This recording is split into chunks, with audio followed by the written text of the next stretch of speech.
Greetings, viewers. So previous video, I mentioned the three things Fallout 4 did very, very well. Number one, it got Boston right. Number two, fantastic soundtrack. And number three, excellent, excellent companion stories. And those three things held together the work of art in ways where other things did not work. This video, I want to talk about the three things that did not work well, that were sites of failure.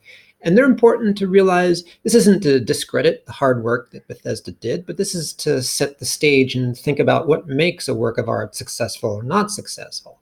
The three things are the main story, broken, the factions, broken, and third, imperial stereotypes, also broken in their own way. Now, the biggest issue with the main story is that it's completely non-credible. It starts out well, it starts out strong, your child is kidnapped and you're on a quest to find them. That's a compelling reason to travel the wasteland and find your child. But once you find them, then the storytelling completely disintegrates. And the reason is that your child turns out to have been taken in by this shadowy group of mad scientists called the Institute. And these folks have invented androids that are basically near human or close to human. They look like people, but they're actually robots, and they can do all these human things. And they can actually produce these in large numbers. What does this have to do with Fallout? As a narrative, this is not just a bridge too far. This is really, really missed storytelling. Now, there are characters in the story that are actually androids that are interesting. Most important is Valentine, the detective character. In his story, he's an android, but he was imprinted with the personality of a 20th century detective. And so he says things with a private eye, and he helps you out, and you can go on an adventure with him. That's a great set of stories. So there's all kinds of storytelling you can do there, but they don't follow up on that at all. Obvious glaring questions. If the Institute has the power to build these androids, why aren't they rebuilding humanity? Why aren't they building whole cities? Why are they holed away somewhere mysteriously? This doesn't make any sense at all. So the very framework, the big reveal at the end reveals nothing, and you're just left with, okay, so I get to shoot at robots. How am I supposed to feel about this? And this does not work to add to the story. Second major failing of Fallout 4, which is related to the first, none of the factions, these are communities that you can join in the course of the story, make any sense. Not one of them make any sense. The Institute doesn't make any sense. I mean, if you have androids, why are you messing around with intrigue? You just build whole new cities if you had that kind of power. So that doesn't make any sense. Brotherhood of Steel, what's their motivation? They show up and they want to blow things up? Really? This doesn't make any sense. The fact that the Commonwealth can't get its act together after 200 years, that doesn't make any sense. No, really, these communities can't pull together to do some basic technology. That also does not make any sense. And the railroad, their motivations are completely haywire. They claim to be liberating the androids, but their main way of doing that is to take the androids and to wipe out their old memories and to replace them with something new. That doesn't make any sense. You're destroying what used to be a person, taking anything that made them somewhat human and replacing that with something else with just an imprint. Humanity is not an imprint. Humanity is not a recording. Humanity is not some data that you can download. No, it doesn't work that way. No, that's not our humanity. And so this falls apart completely. Third thing that absolutely does not work and really affects the adventure late in the storytelling cycle, especially later in the game, you'll notice this. None of the companions, as good as the stories are, none of the companions transcend their imperial stereotype.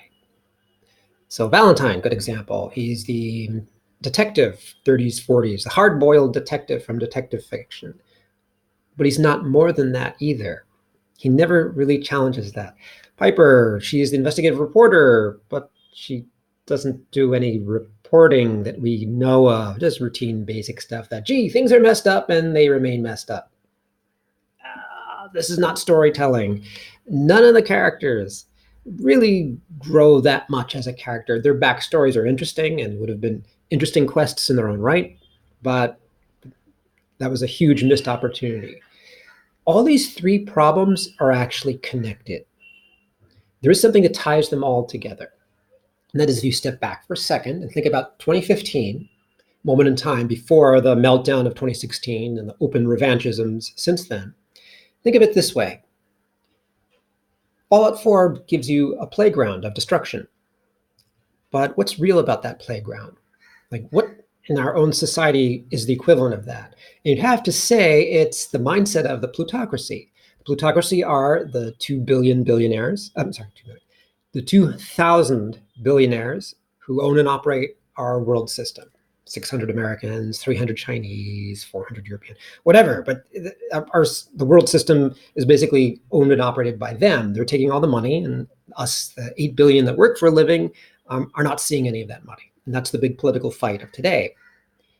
The world according to the plutocrats. From the plutocratic mindset, the whole planet and the 8 billion people on it are just buckets of money. We have no humanity. We have no decency. There's nothing core about us. We're just buckets of money that they can invest in, divest in, move around. We're just buckets of money. Money, money, money, money, money, money, money. Whatever currency there is. We're just money.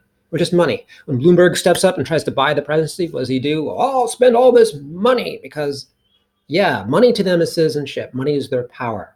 And that's the political fight. Money should not be power.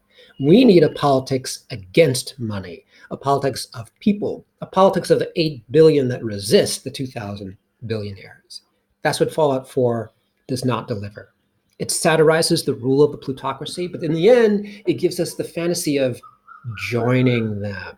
We get to play as Bloomberg in chief, kind of a slightly radioactive version of Bloomberg. We go in and we can blow stuff up too and treat everyone like objects and not care about their humanity and do whatever, and it doesn't matter, and there are no consequences in the end. Just a playground, but that doesn't work anymore. After 2016, the playground is over, and suddenly we have real decisions because it's not a fictional apocalypse that we have to deal with. It's the real apocalypse, global economic meltdown, which is coming, and climate extinction. And that's also coming. 2 crises to solve, both of which are deadly real and spreading their tentacles everywhere. And we have to fight against these twin monsters with everything we have. And the challenge for works of art, particularly interactive media, because they're transnational to their core and digital, they have to tap into the resistances against the plutocracy. We could get away with it in 2015 but that middle ground is gone.